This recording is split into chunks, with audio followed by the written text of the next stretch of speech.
All right. Thank you everyone for joining us today. Good morning, good afternoon, good evening, good very late night for some of us. So today we have a packed agenda, so I'm a bit nervous as I'm in charge of timekeeping. Uh, so we will be hearing from the O'Neill Institute and Love Alliance AIDS Funds. We'll be presenting the updated HIV language compendium in the lead up of HLM, so a very timely piece that we're really thankful for them to offer to present today. After that, we'll have a somewhat longer conversation about the recently released research report from the Future of Global Health Initiative, which you might or might not have seen. I'm just going to post links to these different documents in the chat for everyone to consult to look at during the call if you haven't yet. And with this, I just want to give the floor to Alice, I think, and Louis for their presentation.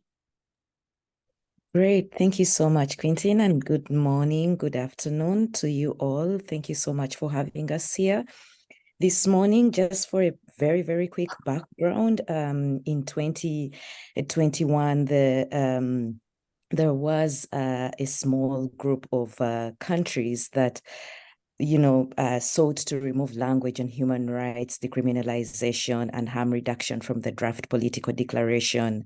And the HIV Policy Lab under the O'Neill Institute for National and Global Health Law decided to develop a prototype of a compendium during the high-level meetings in 2021.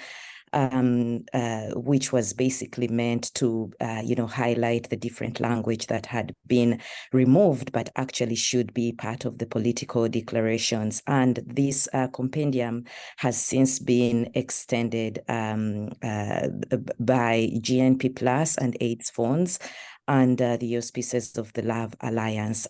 This compendium does aim to hold nations accountable for their past commitments and assist delegates, civil society, and any other actors in the framing of arguments and developing rights, affirming and evidence-based language that should be reflected and used in the political declarations.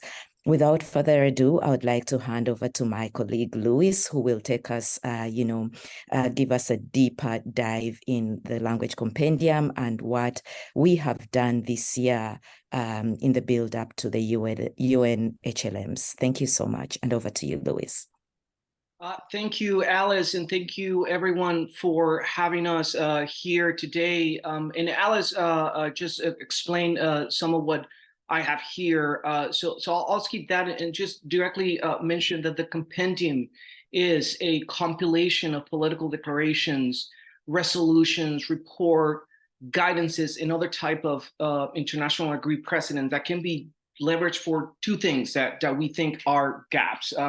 When countries want to remove or weaken language, so we want to give advocates and other stakeholders the tools to protect that language in those negotiations based on precedents that have already been adopted before. And the second gap is the failure to expand upon commitments that had already been adopted, right? So we want to show and want to give stakeholders the tool to show what the commitments already are, so that next negotiation that involve political, investment of political capital, time, efforts, and others, do not just repeat what has been adopted before, but rather expand those commitments. So the way we do this is by allowing folks to download the documents, this political declarations or international precedents, guidance, and other type of sources directly from the website. But we also give in our website terms that are hyperlinked to each other. I'm going to show in a minute how that looks like. We also provide definitions for each term so that we can give broader context into what each definition is, and highlight some of the key paragraph in the documents that can be used for advocacy and for other purposes. And we also provide a quick summary of why those documents that are highlighted in the language compendium actually has a precedential value. So I want to show how that looks like by going directly into the language compendium website. right? And I hope that that is being shown now in the screen.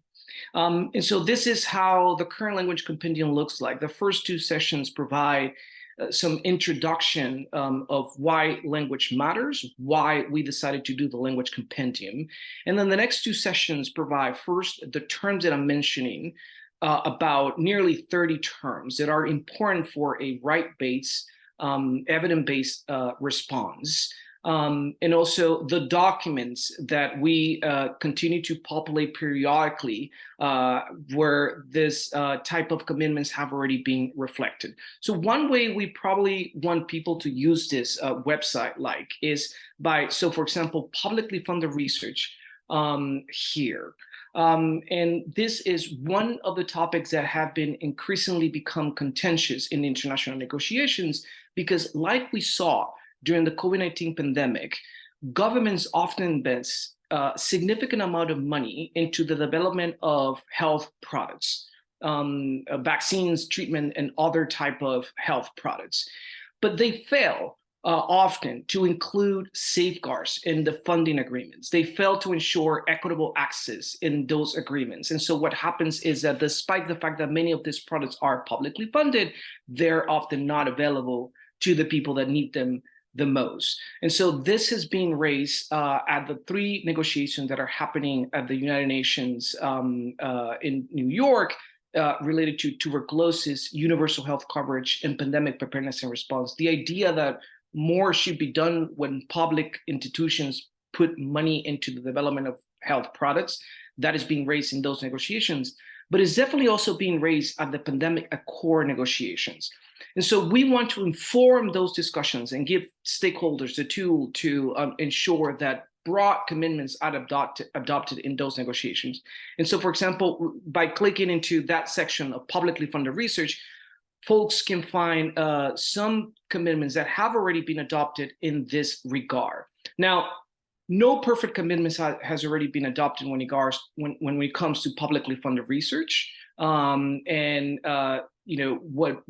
What we want is to, at the very least, use these commitments that already exist as a baseline to expand to further commitments in these negotiations, right? And that's the case for several other terms in the language compendium. They're baseline in the way that has been agreed in international negotiations, and we want stakeholders to go further from what has already been agreed. And so we have been published analysis on the language compendium. This is an example of something that we published recently to inform the negotiations at the UN. These three health issues that have been negotiated that I mentioned before. We hope that others go into the language compendium, and this is the website. And we hope that others use it for advocacy, for research, and for any other effort that accommodates your institution, your interests. And so we do hope, and Alice probably can share my contact information, and we do hope that people can find this useful and can use the compendium. I'll stop here because I know our time is not too much. But thank you for the opportunity to present this.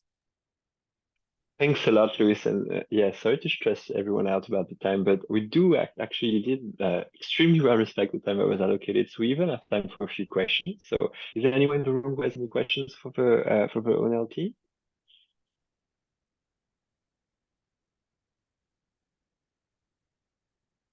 Or any reaction or comments? It's Katie. I'm just wondering if I can jump in with a question, actually.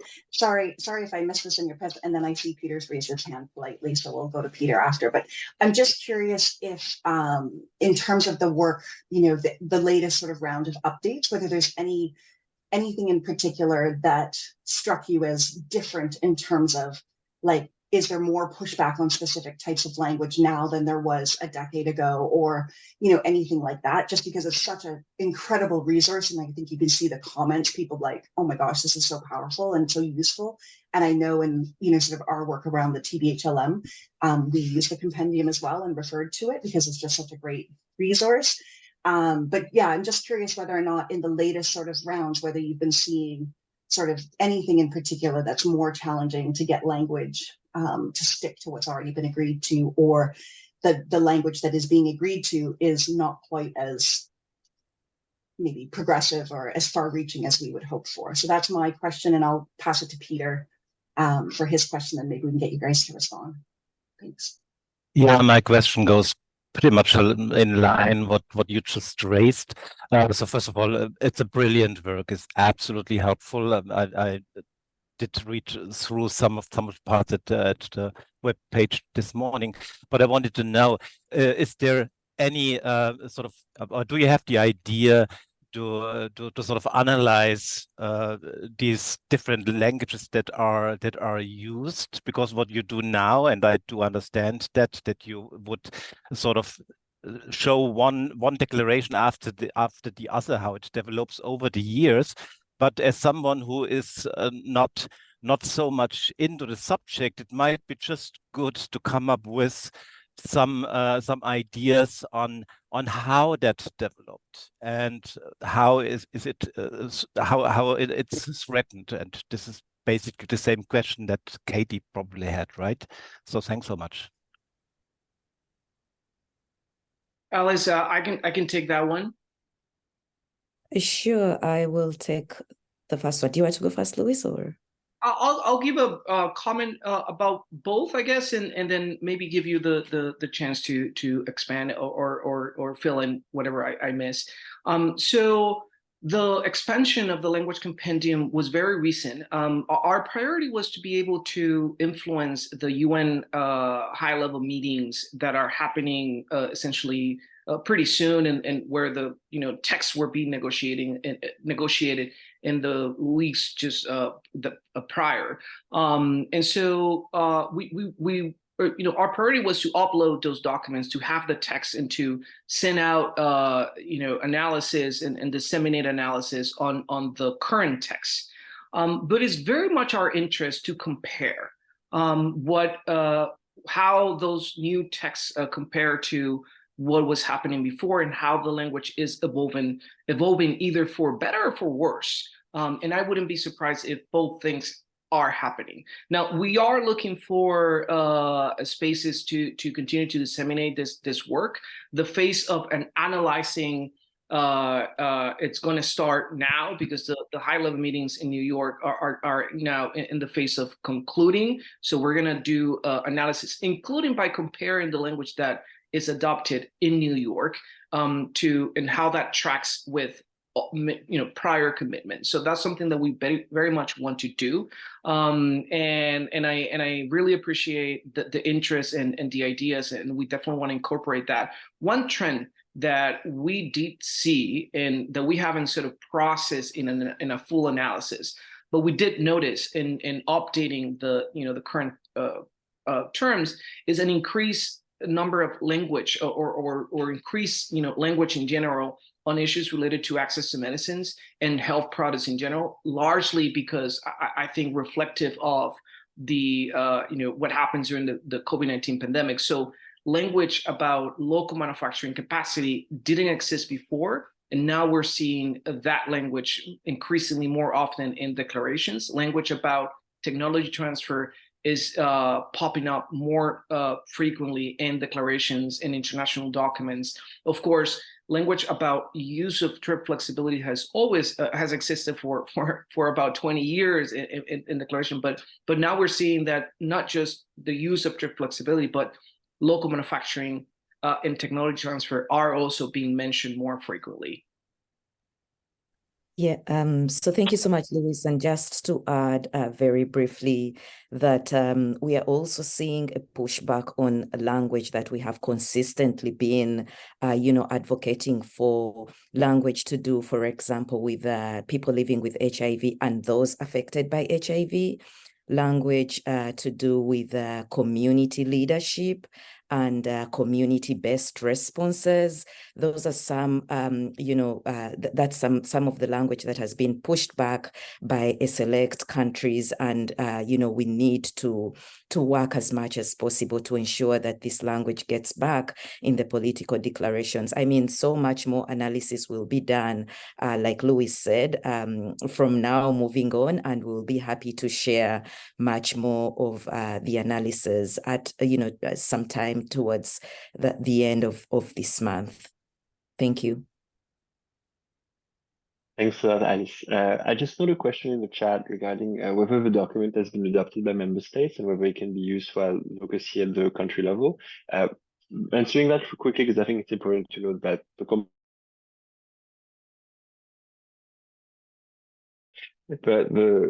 compendium itself hasn't, but the compendium is indicates which declarations have been adopted. So it's an excellent basis for national advocacy, because you can know you have a list of what your countries are committed to.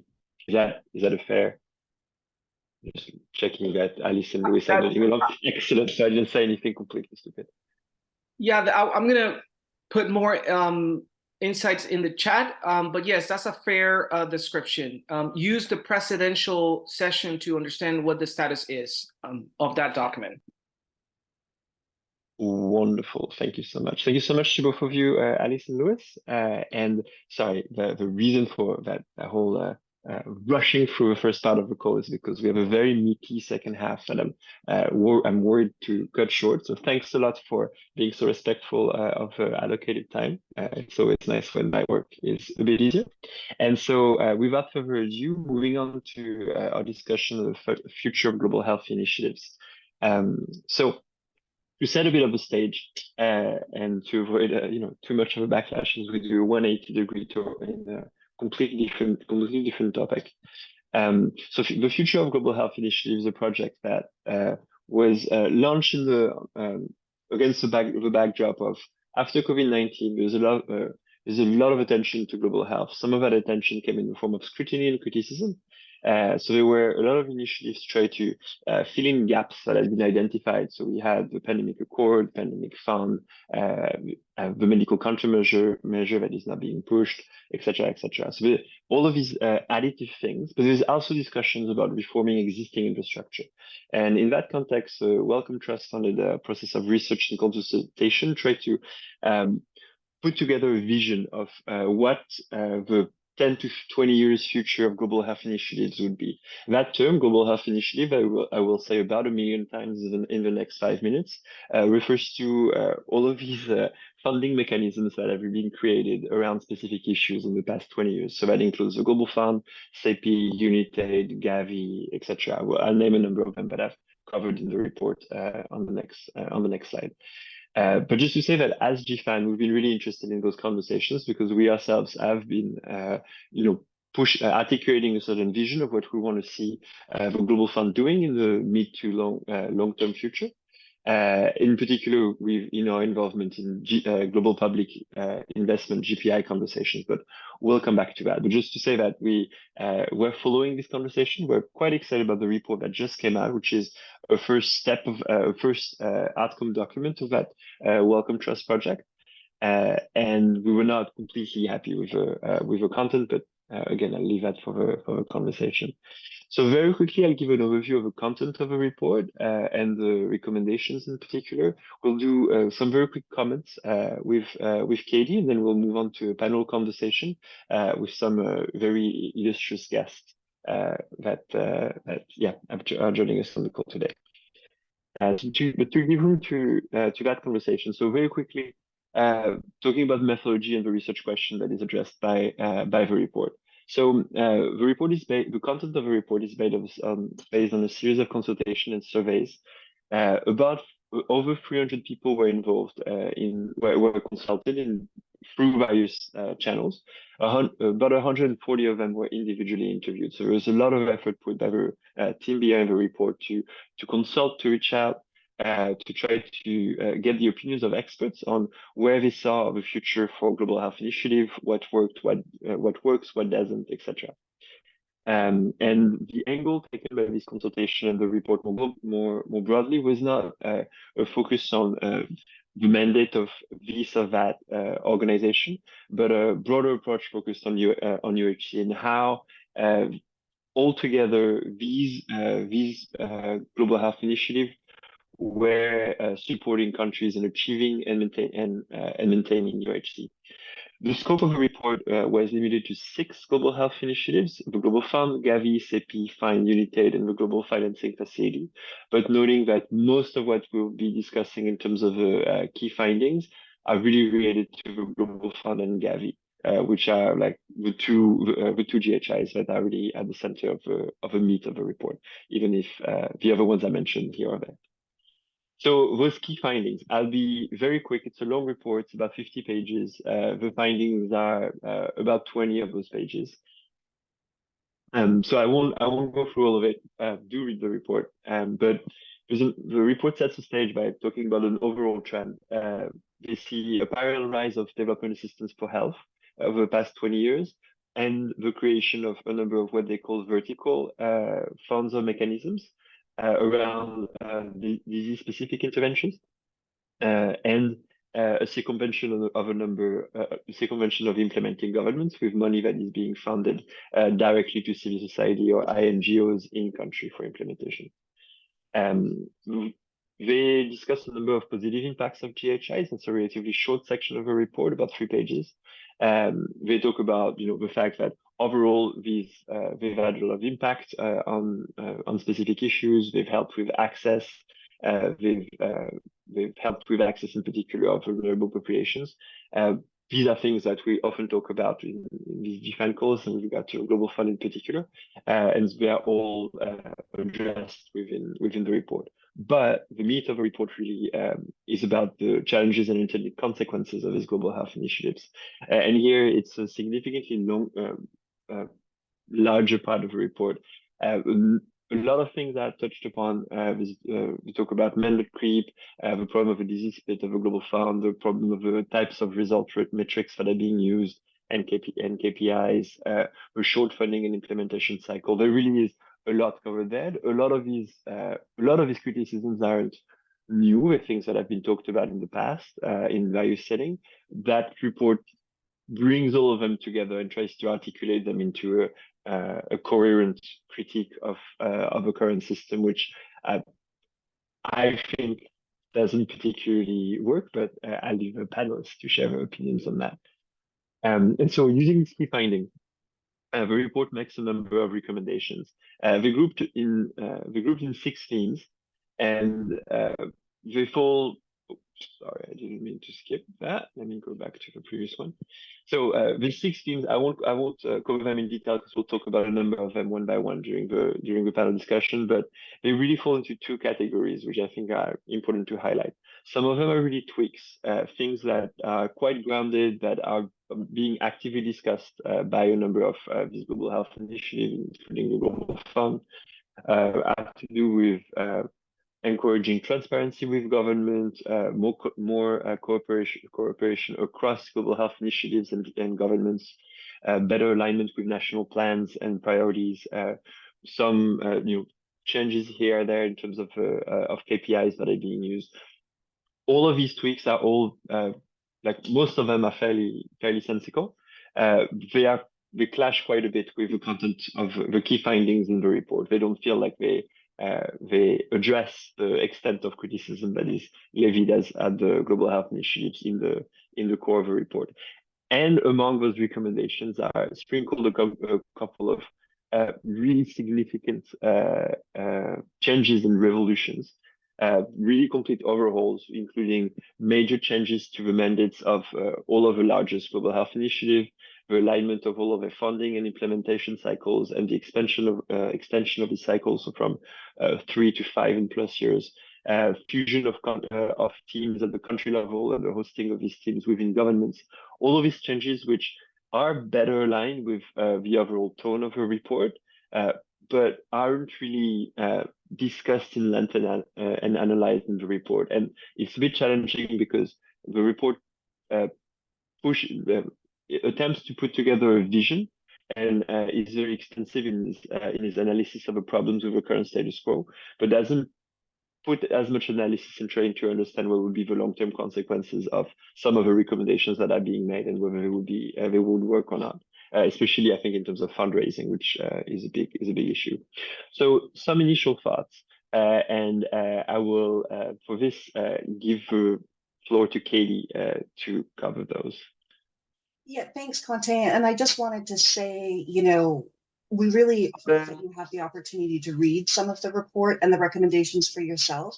I think it's, you know, we're Global Fund Advocates. We're the Global Fund Advocates Network. And if you read the report, you'll see an awful lot of references to the Global Fund. And in part, that's explained in the report because there is so much information, a long history, a long track record, a big and important track record. So to some extent, there's almost as many mentions of the Global Fund as there are of the other institutions that this report purports to sort of look at combined. So in a simplistic kind of way, initial thoughts around this are, you know, it's a little methodologically lazy, the report, frankly. It's a lot of opinions from key informants without as much evidentiary base or, you know, actual looking at what people have said and providing context from separate documents around those issues. But when you read the recommendations and the vision, they focus on very much the kinds of things that we often talk about and the kinds of trends that we hope to see. So there's very little that's objectionable per se in the vision and recommendations, even though, you know, how they got to those is a little bit questionable in my opinion, but they do talk about some of those kinds of changes that we would like to see anyways, in large part, more ownership by countries, decreased burden on countries in terms of across different, you know, sets of donors, being adaptive to dynamic circumstances, a stronger role for, you know, country governments, as I said, making sure that we get real numbers about health system strengthening. Those are all important things that we talk about and that you see in this report. But there's very little that I found was new or particularly challenging. The one sort of highlight that I would say is I found it intriguing that kind of buried in some of their findings and recommendations is this idea of a joint facilitation council, which I think they're borrowing language from the ACT-A, which makes me a little bit nervous, but also it is a good idea, I think, to talk across governing boards from the different global health institutions. And that seems to be what they're suggesting with this joint facilitation council. And in particular, they suggest a monitoring and accountability role in terms of these broader principles that they've expressed in their vision and recommendations. And so what we did, though, because I think Conte and I both sort of read this and felt, you know, we got our backs up a little bit. We thought we'd bring together a few colleagues from within our network who are also watching this very closely for different reasons. And so we have a small sort of panel of colleagues and then hope to open it up for conversation. And so we have Mike Podmore from Stop AIDS, Masaki Inaba from Africa Japan Forum, Cecilia Sanu who is our steering committee co-chair, but also the board member for the Developing Countries NGO delegation, and Solange Baptiste, also a member of our steering committee from ITPC. So Moga, if it's okay, if you want to put your question into the chat for now, or we will come back to questions about the report and the comments after the panelists. I hope that that's okay. So I'm just going to go in the order that Conte set it up and ask Mike to lead us off with sort of 5 minutes of his thoughts, and then we'll go to Masaki, Cecilia, and Solange, and then come back to all of you for questions or comments or further thoughts. Mike, over to you. Okay, hi everybody. Thanks, Katie. Yeah, so just Stop AIDS has been following this closely. I'm Mike Podmore from Stop AIDS, and we've been following this closely in part because we sort of thought that it could be sort of putting forward new solutions, ideas for the future, which is of course an opportunity, but also it may be a mechanism, a channel for sort of a particular donor or other agendas to be sort of pursued. So we wanted to watch this carefully. We got involved with sort of selecting civil society for the steering committee to support that process. I was interviewed, although I would hasten to add, I'm not sure much of my input seems to have been included there. And we were also sort of engaging with the UK government next week, actually, to sort of share back some UK civil society perspectives. So just a bit of framing. I will share just some slides, which I'll rattle through in the interest of time. And obviously, this is just a skate across the top. Let me see if I can. Can you all see that? Okay. Yes, great. Okay. So first, I think as you, Kantan and Katie already sort of covered this, I think, it was a really hasty process. The research consortium was really all academics. So, there are limitations there. The sample was good, but it was unclear whether communities affected by different health issues were specifically interviewed. And it was unclear which sectors sort of people within health that they came from. Also, I just want to flag that there was some fundamental sort of vision constraints for the whole process, which it was really focused on UHC and health systems rather than health impacts, and also sort of was really focused around things, moving towards things being country led. It was unclear, however, throughout the report, I felt, whether that was just government or included other stakeholders, crucially from our perspective, civil society and communities. Also, in terms of the findings, and I think that's also been covered, it was very strongly focused on negative perspectives, and those were separated from the positive parts of GHI. So you didn't really get a balanced outlook. It was also just a very small set of global health institutions. And there was a heavy focus, as Katie mentioned, on the Global Fund and Gavi, but there was particularly negative comments, I felt, around the Global Fund. And it seemed really imbalanced across the report.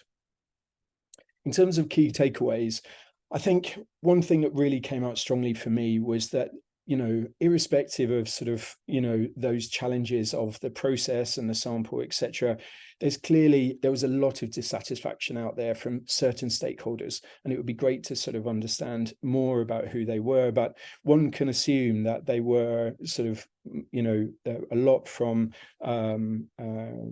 country level, perhaps from sort of government perspectives, but they definitely had a sort of a spread, globally as well. So there's a lot of dissatisfaction out there and a sense of a massive power imbalance that needs to be addressed. And I think we're all aware of that, with the decoloniality sort of movement, and that this is something we need to take very seriously and not dismiss.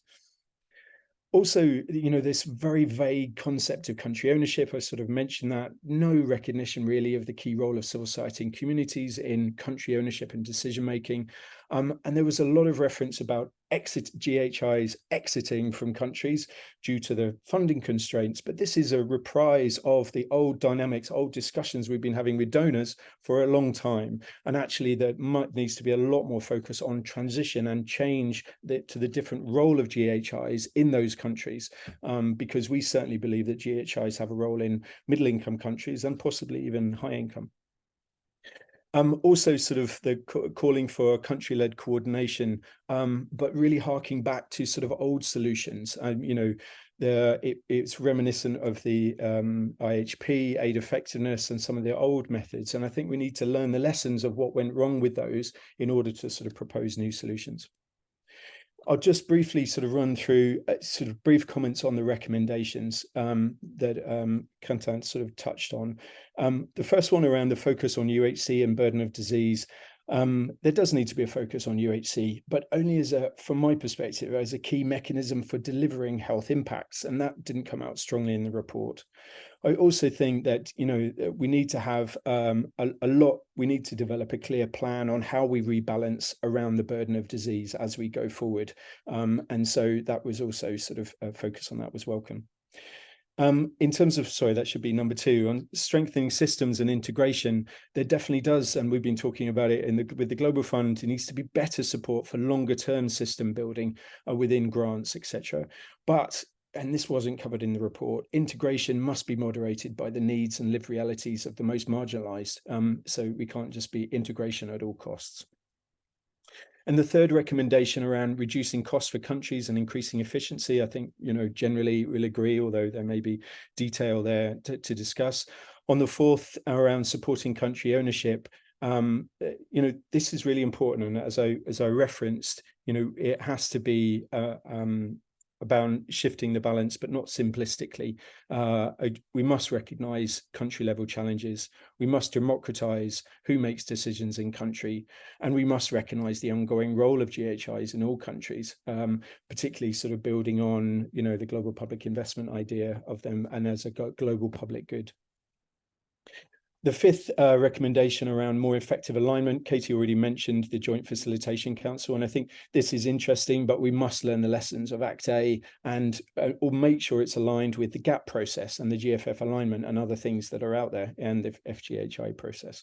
And the last one, limiting proliferation of GHIs. I think we'd all agree with that as we lived through, the creation of the pandemic fund, and then now the challenges for the pandemic fund with the global fund, and then not synergizing very well. But really the need is to look at mandates across all of the GHIs to see and have a clear plan about how we can make sure that they meet the burden of disease across health, but also that we have to focus on financing. We have to get more funding in development assistance for health, but also domestic resource mobilization. So I'll stop there. I think in next steps, the FGHI Secretariat are welcoming feedback. We should all give it. And we, as I mentioned, we're linking together with civil society in the UK. We'd be really interested to collate together input from across, GFAN and elsewhere. Thanks a lot. Thanks very much, Mike. That's helpful, and we'll have an opportunity to discuss. So I'll pass it over to Masaki. But just to say, there is a chat going. So please participate and respond to questions and thoughts in the chat to everyone. Masaki, over to you. Okay. Yeah. Thank you very much. Can you hear me?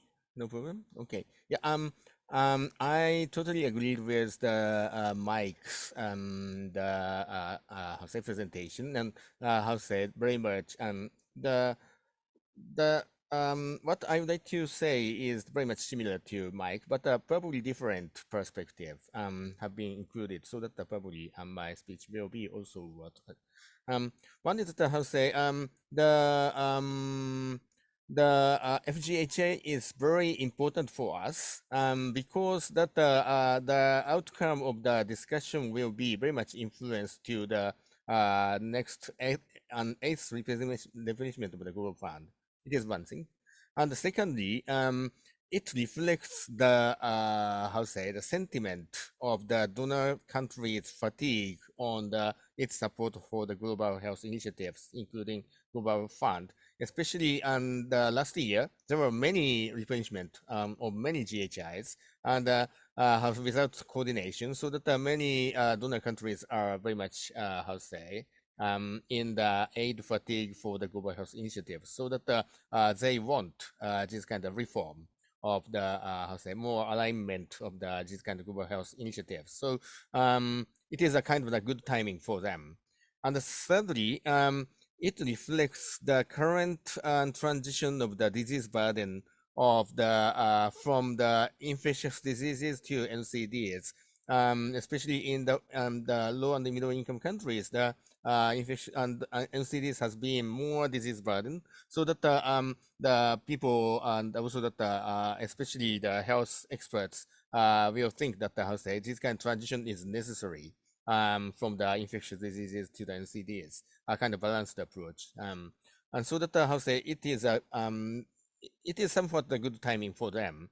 But the the problem challenge, the biggest challenge of the report is that this is as Mike analyzed, the report is based on the good old theory of the aid effectiveness in the 2000s. And this aid effectiveness theory is, as you know, that the government develops its national development plan reflecting the situation of the development in the country, and the donors will jointly support, providing technology and finance in coordination with coherent and aligned manner. beyond their national organizational benefit. Now, it was a good idea, but it is based on significant assumptions. The donor countries and aid agencies can work for development of implementing countries beyond their own interest, and the governments of implementing countries can develop and implement plans with maximum responsibility and accountability for its people, including the most vulnerable and the left behind. Unfortunately, the world has been changed significantly in these 2 decades, and the assumptions have been more baseless. Firstly, donor countries, both traditional and emerging donors, have become more selfish and pursuing their national, diplomatic, economic, and geopolitical interests through aid. Secondly, donor agencies have been more diversified: bilateral and multilateral aid agencies, private donors, social entrepreneurs, etc., and with weaker alignment. And third, implementing countries, many countries gained economic growth and are more authoritarian. Civic spaces and the base of democracy have been more shrinked than before. And fourth, the impact of the global issues such as climate change, biodiversity loss, pandemic are far more bigger, and any single country can fight against it only by itself.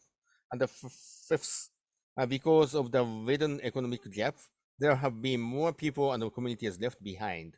It is necessary to mainstream gender issues, social discrimination, isolation, and vulnerability on the context of the development. So we live in the different time than we did 20 years ago, and we cannot apply the same theories of 20 years ago. Additionally, COVID-19 and pandemics, climate change, planetary health, and the gender issues are not mainstream in the report. So in this aspect, the report is outdated.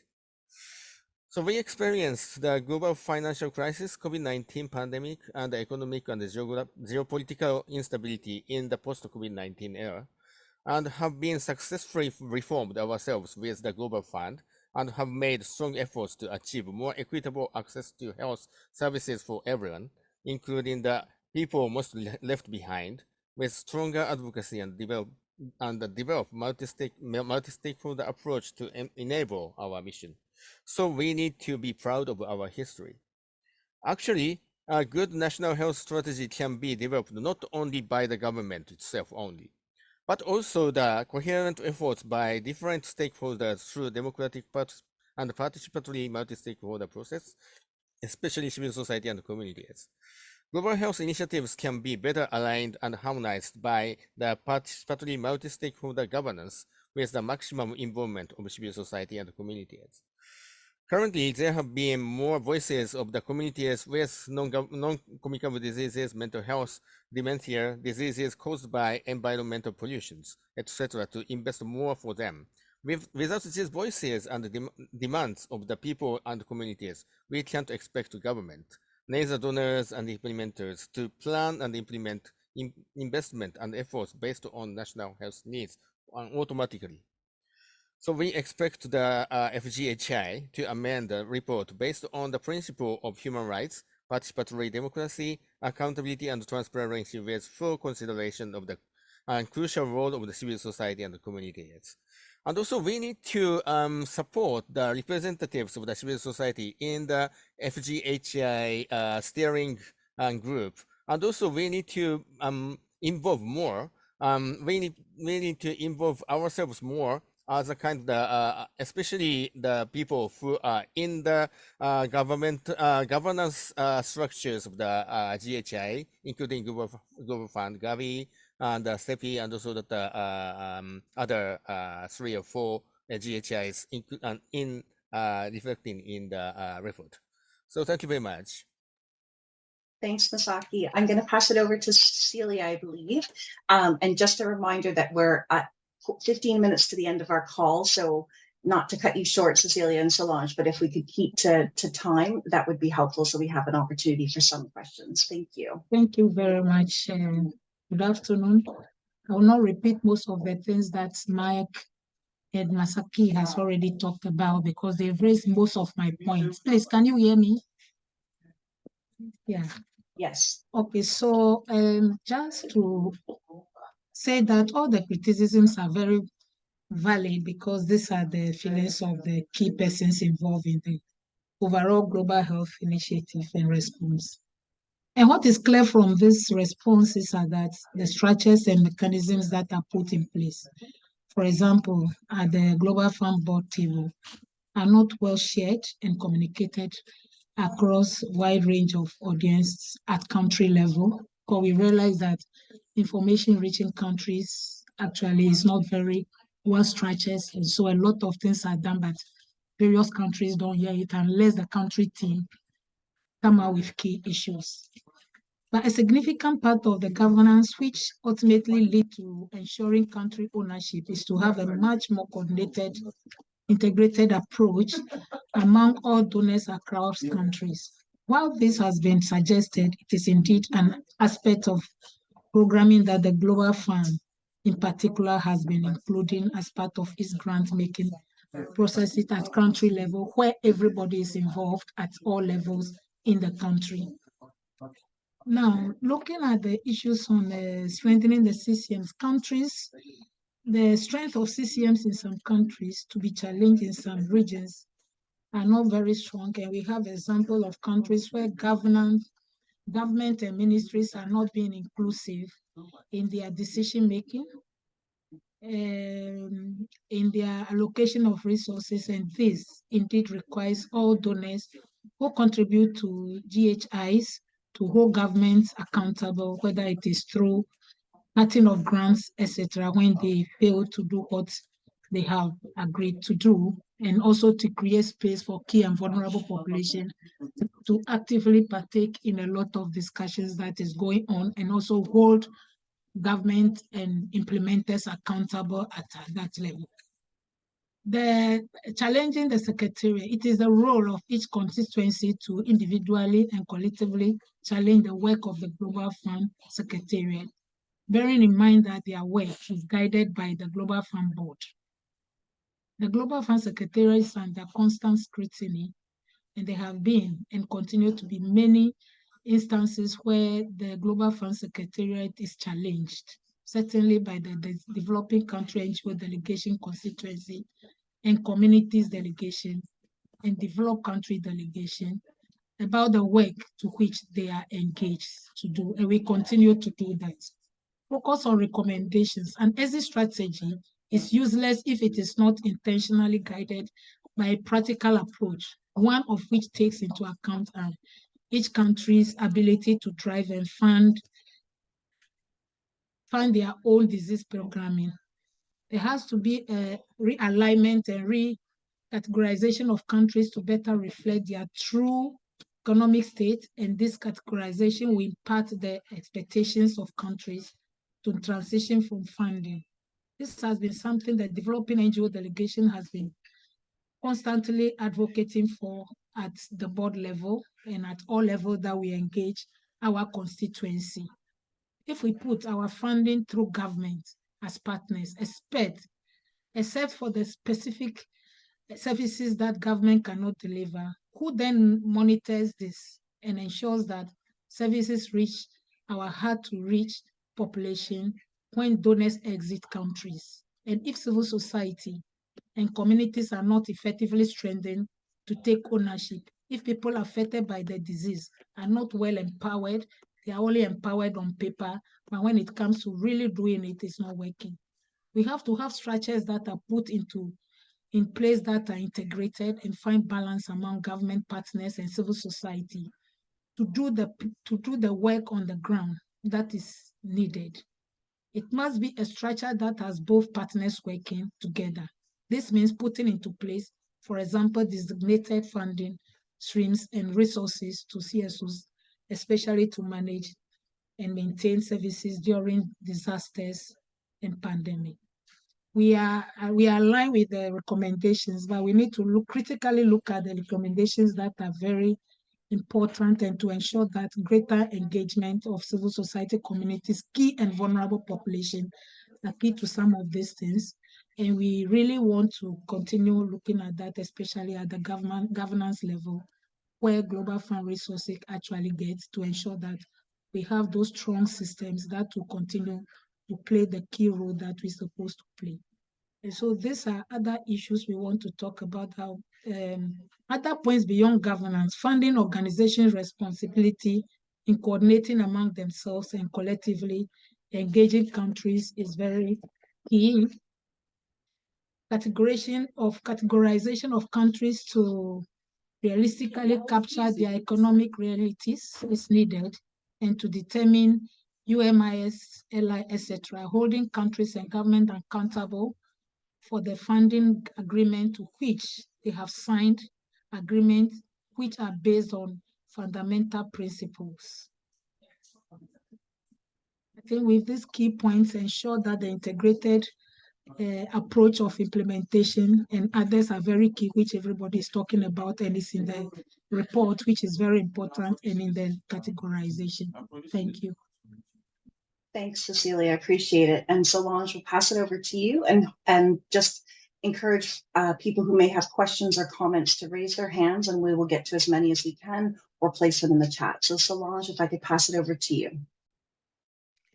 Sure, I'm very torn about whether I should how do I bring this all together? Do I put the slides up that I have? But I think it's probably just worth speaking because we don't have a lot of time. So I was asked to bring a perspective, or like kind of looking at global public investment in an alternative way forward, given the recommendations and where the report landed. And there are others on this call who are very much working on GPI, like Mike and others. I may not be missing some from the sea of people on the call. But I think the main point here is I found that the report really did not bring together the sort of poly-crisis situation that we're in, looking at climate and social protection and the economic downturn that situates the public health and global public health work as a space within the wider context. And so if you don't look at that, then you're really still working relatively vertically, even though it's a global public health initiative. The other thing to talk about is the huge financing gap in terms of reaching the SDGs. It's, I think now 4.2 trillion is the estimate every single year. And so to ignore what is going on in terms of the financing is really impossible for us to move forward. And so I think the idea of global public investment, of all contribute, all decide, and all benefit is really important because it moves us away from this donor-recipient divide, which I still think rings true in the report. It's still about funders. It's still very colonial in its language. I mean, there's a lot of the report that has been critiqued by others, but I found it's not pushing the envelope and thinking broadly enough. And the idea, and there have been studies, some with Sept and others, that have shown that, you know, we are super dependent on these high income countries to be able to get the financing that we need. We know that very well within the GFAN world. And the idea that if high income countries can put in small amounts of money, we can actually move the needle very, very far in terms of our financing needs and the gap that we have. And so I just want to say that, and I'll just wrap it up here, the language compendium, if I would make an attempt to even tie up this whole call, is an example of contributing where civil society and communities and those, as Mike had said, I think, you know, the systems and the integration have to be based on needs. What are these things based on? Where's the transparency all the way through to those on the front lines of the needs? And that ability to contribute, that ability to benefit and to decide what is going to happen with the funding that we may get is where GPI can come into place. We have lots of opportunities for that with, you know, an example would have been like the 5th, but we have the World Health Summit, the Global Fund board meeting coming up, the G20 in Delhi. There are places where we could start to move this. I'll end here on the best analogy I often think of when I think about these issues is like trying to fix a poorly written paper.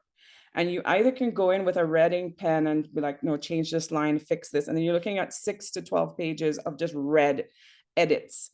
Or you can say, you know what, just write this whole paper over. And that's sort of what we're trying to do. We're trying to do tweaks to a system that's fundamentally rotten.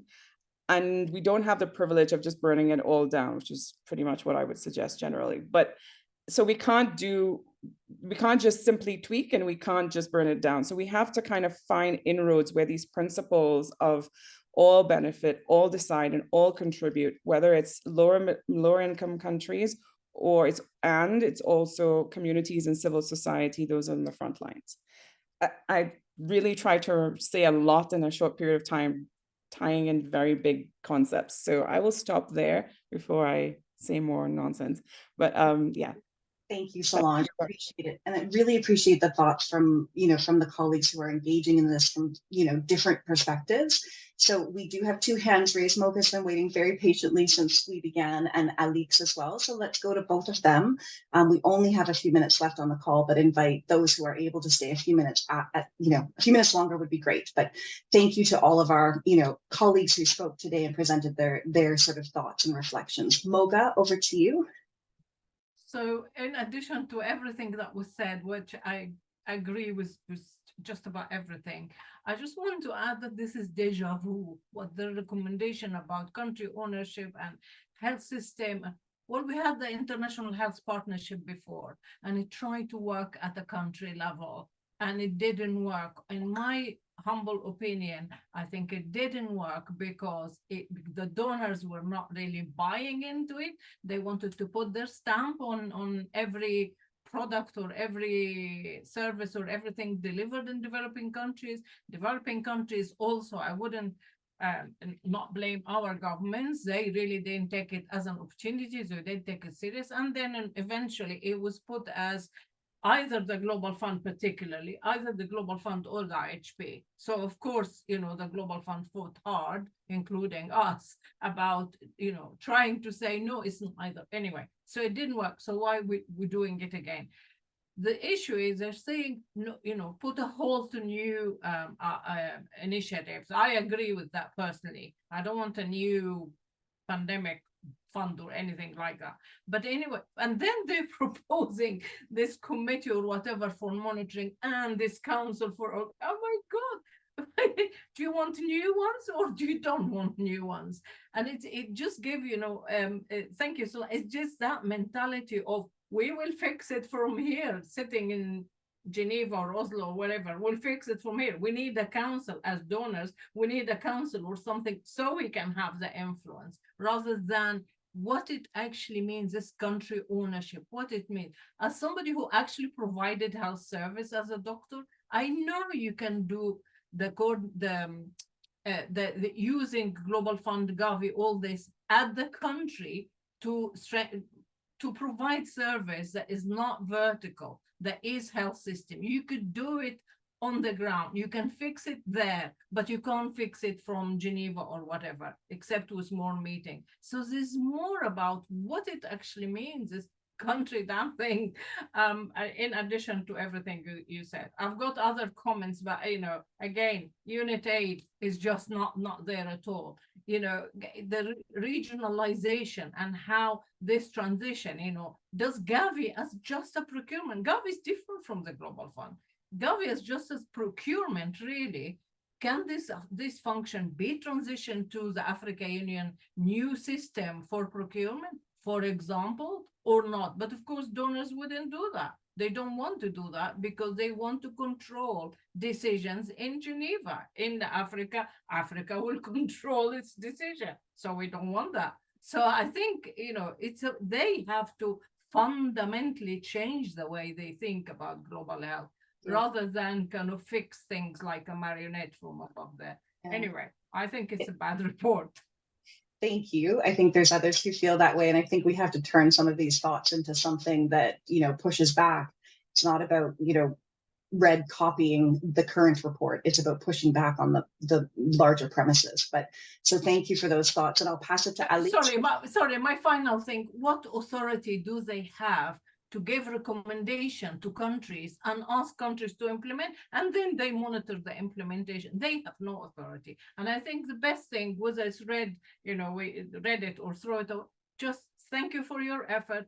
Put that to somewhere where there's democratic decision making, i.e. give it to WHO, people discuss in the Health Assembly or the Executive Board, and then decide what they want to do. And that's it. Leave it. Thank you. Alex, over to you. Yes, thanks. Very briefly. Of course, the fact that WHO is not in the scope of the report is a big gap. But just in terms of beyond this report, how do we address where these criticisms come from? And Cecilia was pointing out that a lot is about explaining how the board works and that actually countries are complaining about board level decisions. But I'm wondering whether it's not also the board constituencies' frustrations that are being voiced here.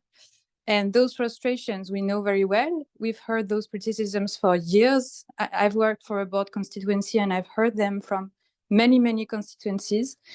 And frankly, I'm not sure we've taken them seriously enough. And maybe that's what the report needs to trigger as a change, right? It's nothing new inside, but maybe what is new is the fact that we as a GFAN community and also the Global Fund Secretariat should address those frustrations much more seriously, and we should spend more of our time addressing them.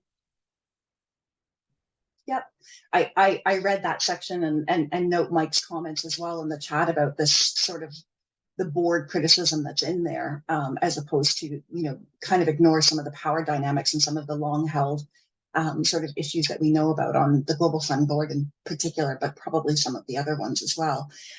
So I know it's time and people are probably having to run to their next call or pick up kids or something like that. So we will wrap up the discussion, but I think this has just been really helpful to sort of hear from colleagues and see where some of the issues are sort of more broadly within the community. And, I don't have the answer yet in terms of, how we counteract this, but I think some of these, or how we respond to this, but I think some of the answers we've, sort of discussed today. And also just to close it off with this is just one report. There's a lot of thinking going on right now about what is going to happen from 2030, right? Like this report purports to say, this is how we can achieve the 2030 goals. I think some of us who do this work know, this isn't going to solve that either. And so thinking about this report in the broader sort of power dynamics of the conversations and the big trends that we're seeing within, sort of these institutions is really helpful.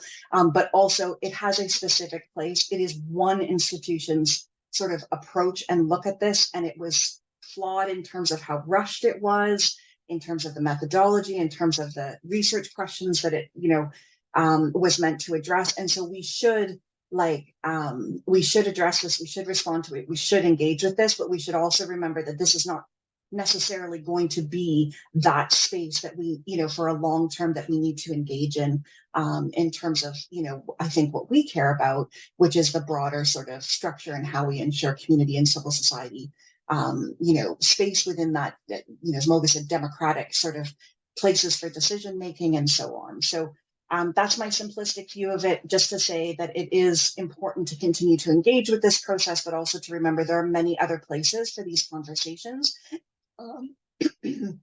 And we can continue to engage in those. So sorry, everyone, for going a little over. We really appreciate the conversation, and we'll think about, ways in which we can continue to mobilize this group and talk about these issues and come up with, some kind of response and reflection. So thank you, everyone. Thanks again to all of our speakers for the questions and the comments in the chat. And we are aiming to have a call next week on the results report that the Global Fund is releasing, I believe still on the 18th, 18th of September, but we're not 100% sure on the date and time of that right now, but we believe it could be as early as Wednesday of next week or as late as Friday. So stay tuned for that. Watch your emails if you're interested in popping onto a call about the results report. So over and out. Have a good rest of your day. Thank you, everyone.